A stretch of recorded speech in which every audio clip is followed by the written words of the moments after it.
Hai, halo, assalamualaikum warahmatullahi wabarakatuh.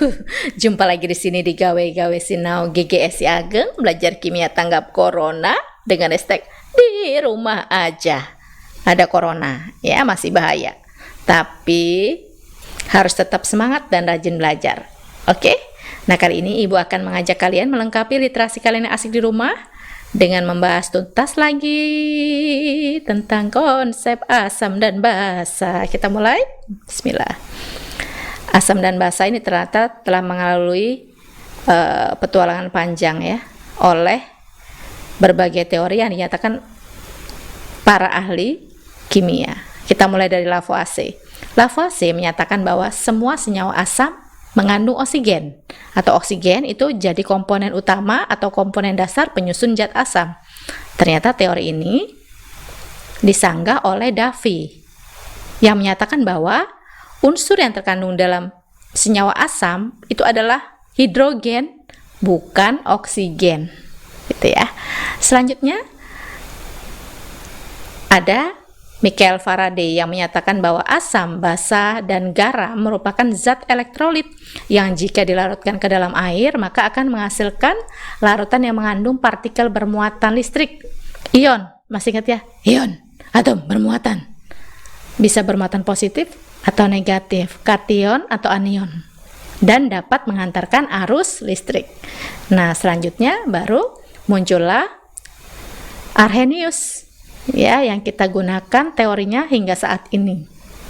Selain teori Arrhenius, masih ada teori Bronsted-Lowry dan Lewis, tapi kita pelajari terpisah, gitu ya. Apa isi teori Arrhenius? Menurut Arrhenius, asam itu adalah senyawa yang jika dilarutkan ke dalam air akan menghasilkan ion H+ atau ion hidrogen. Sedangkan basa adalah senyawa yang jika dilarutkan ke dalam air akan menghasilkan ion OH- atau ion hidroksida. Ya. Nah, ini di bawah ada reaksinya.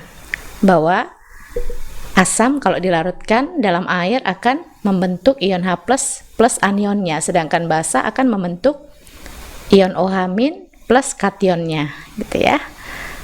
Nah, asam dalam kehidupan sehari-hari tentu tidak bisa dipisahkan dari kehidupan kita. Tahu kan ya buah-buahan?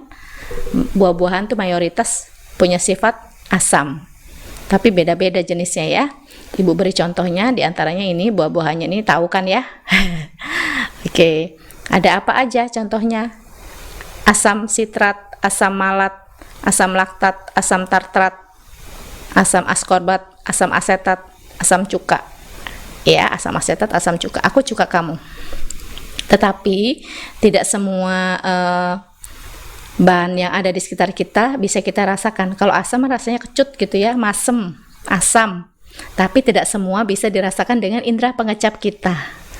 Nggak boleh dicicipin. Kenapa? Karena beberapa merupakan senyawa kimia yang sangat berbahaya. Contohnya adalah asam klorida HCl, asam nitrat HNO3, asam sulfat H2SO4, asam fosfat, asam karbonat, asam klorat, asam asetat yang tadi asam cuka ya, asam oksalat. Nih, ya. Oke. Nanti senyawa asam ini ada yang bersifat asam kuat dan asam lemah. Nah, bagaimanakah basa dalam kehidupan sehari-hari? Sama, lekat dalam hidup kita, nggak bisa dipisahin. Di antara sekian banyak senyawa basa dalam kehidupan kita, Ibu beri contohnya nih. Di antaranya ini, tahu kan ya ini apa? Oke, apa isinya, kandungannya?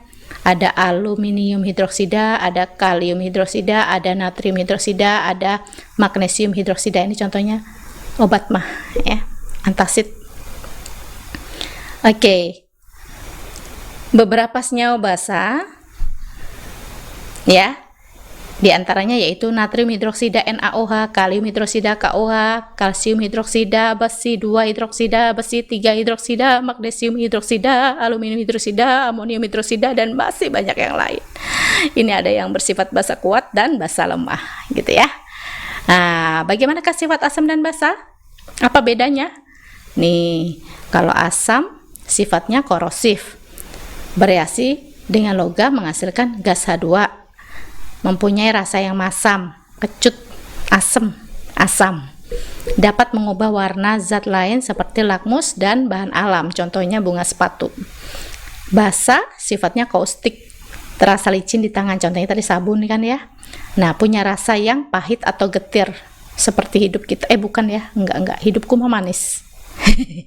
Oke. Jangan sampai hidupnya terasa asam, pahit atau getir. Makanya harus dibawa happy supaya manis ya. Dapat mengubah warna zat lain seperti kertas lakmus dan bahan alam, contohnya juga bunga sepatu, masih banyak yang lain. Apa itu oksida asam dan oksida basa? Oksida asam itu oksida non-logam ya, atau zat yang dapat bereaksi dengan zat lain membentuk senyawa asam. Kalau oksida basa itu oksida logam, yaitu zat yang dapat bereaksi dengan zat lain membentuk senyawa basa. Oke. Indikator apa indikator? Indikator asam basa adalah zat yang warnanya dapat berubah saat bereaksi dengan senyawa asam maupun senyawa basa. Jadi main perubahan warna nih ya, main warna. Indikator asam basa terbagi menjadi dua, yaitu indikator alami dan indikator buatan. Indikator alami bisa kita gunakan dari bahan alam di sekitar kita, bisa bunga-bunga yang berwarna ya, atau sayuran. Contohnya banyak. Ini diantaranya ada kol ungu, ada bunga sepatu, ada kunyit, ada apa lagi? Bunga-bungaan, bunga mawar, lalu daun pandan suji, lalu di sini ada tumbuhan cantik namanya karamunting, ya, dan masih banyak yang lain. Oke, nanti bisa dicoba di rumah, gampang caranya. Nah, lalu indikator buatan apa aja? Yang paling sederhana yang bisa kita gunakan untuk menguji larutan asam dan basa adalah kertas lakmus. Kertas lakmus ini ada dua, yaitu kertas lakmus merah dan biru.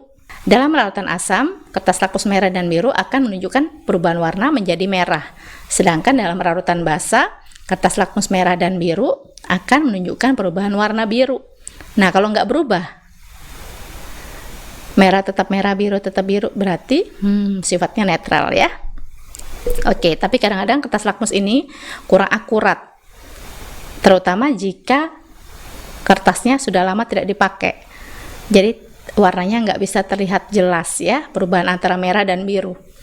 Indikator buatan yang lain yang lebih valid lagi yaitu fenolftalin, bromtimol biru, metil merah, dan masih banyak yang lain. Yang Ibu ingin tunjukkan bahwa yang namanya indikator asam dan basa itu akan menunjukkan perubahan warna yang berbeda dalam larutan asam dan basa gitu. Bisa dipahami ya? Oke, baiklah. Nah, bagaimanakah kesetimbangan ion dalam larutan? Kita mulai dari kesetimbangan air. Air dapat terurai atau terdisosiasi menjadi ion-ionnya membentuk ya, nih maksudnya garis panah nih, membentuk ion H+ plus OH-.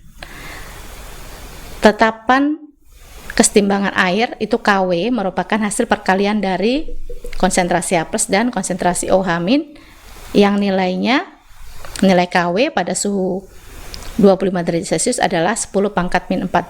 Oke. Bagaimanakah pengaruh asam terhadap kesetimbangan air? Nah, nih bisa digolongkan menjadi asam kuat. Ciri-cirinya mengalami ionisasi sempurna dalam larutannya. Jadi, derajat ionisasinya atau alfanya bernilai 1. Contohnya asam kuat, kita ingat ya ini ya, supaya nanti kalau ketemu soal mudah.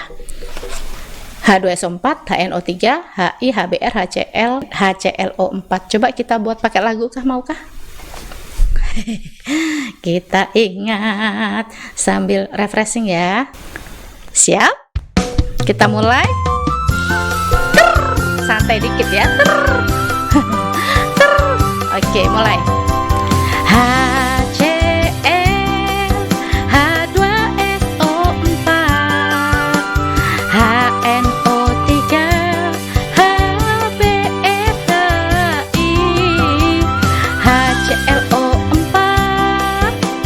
Jangan dilupa. Ayo kemari, Bu Ageng ngajak happy. Lagi.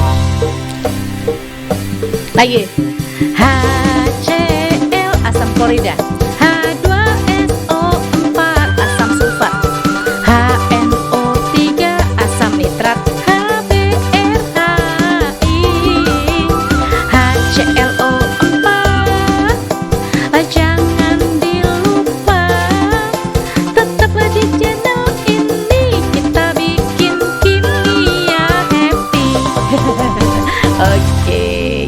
Bisa ya? Mudah diingat. Itu senjata kita nanti. Untuk apa Bu diingat nanti kalau kita menemukan soal perhitungan ya. Selain asam kuat, ada juga asam lemah. Ya. Asam lemah akan mengalami ionisasi tidak sempurna dalam larutannya. Derajat ionisasinya atau alfanya lebih kecil dari 1. Contoh asam lemah banyak banget, nggak usah diingat ya, yang kita ingat cukup asam kuat aja. Rumusnya tenang aja, nanti ibu ringkaskan pakai bahasa lagu lagi. Pastikan kalian menyimak video selanjutnya ya. Oke, nanti soalnya juga kita buat yang banyak-banyak di video selanjutnya. Bagaimanakah pengaruh basa terhadap keseimbangan air? Nah, nih basa kuat juga sama kayak tadi ya. Basa kuat sama dengan kayak asam kuat juga, akan terionisasi sempurna dalam larutannya sehingga harga derajat ionisasi atau alfanya sama dengan 1. Contoh basa kuat kita ingat ya. Nih ibu buatkan kalimat na kaca bawa mangga, bisa. Ibu tambah sedikit di sini. Nah, berarti NaOH, K KOH dari golongan 1. Nah, kaca CaOH 2 kali dari golongan 2A ya. Barium BaOH 2 kali dari golongan 2A dan MgOH 2 kali. Ibu ulang. Nah, kaca bawa mangga. Oke? Oke, ini rumusnya. Serupa rumusnya dengan yang asam ya. Bedanya kalau asam kan pakai H+, di sini pakai OH- gitu aja. Sama dengan N dikali Mb. N ini adalah valensi atau jumlah ion OH- yang dihasilkan dalam reaksi ionisasi. Kalau asam berarti H+, kalau basa OH-. M-nya adalah konsentrasi molar ya. Nanti ibu buatkan ringkasan, ibu buatkan lagunya. Bagaimana dengan basa lemah? Basa lemah sama juga dengan asam lemah. Akan terionisasi tidak sempurna dalam larutannya sehingga derajat ionisasi atau alfanya lebih kecil daripada 1. Contoh basa lemah banyak banget, nggak usah diingat ya. Terus gimana Bu? Ya tenang aja, nanti kalau di dalam soal akan diketahui data-datanya. Kalau lemah dia pasti punya harga tetapan keseimbangan basa lemah atau asam lemah. Jadi tidak usah khawatir, paham ya? Oke, soalnya nanti akan Ibu berikan lebih banyak. Bagaimana? Sampai sini bisa dipahami? Oh, sampai jumpa di video selanjutnya. Dah. Ya, dadah. Oke.